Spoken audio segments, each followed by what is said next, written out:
Everyone, this is Jacob with the Ultimate Screenshot tool, and I'm here to demonstrate one of the main features that I think you all really enjoy, especially anyone creating mobile apps. So as you know, when you submit to the App Store, there's a lot of screenshots that you have to take. So I created this tool to take all the screenshots in just one button press, among some other things, but we'll just go over that feature right now. First, you want to set all the resolutions that you want to take. So right now I have just the minimal required to submit an app on iOS and Android. And then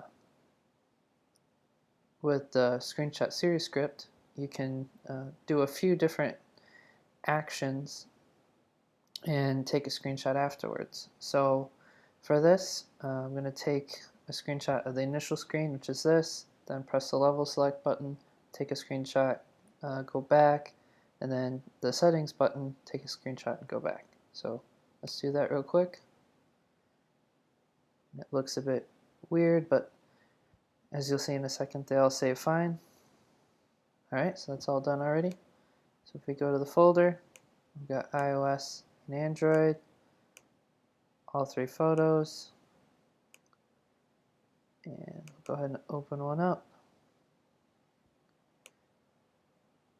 And this is the 1080 by 1920 scale, which it should be for the iPhone 8 Plus, really the whole Plus series. And as you can see, it took all three photos and it also scaled them properly. So if you look, the title is adjusted to the scale with the extra width for the iPad versus the iPhone. And again, these are fitting on my monitor, but they're the correct resolutions. So yeah, super easy, and then you have all your mobile app screenshots done at once. I think it's really great. I hope you'll check it out.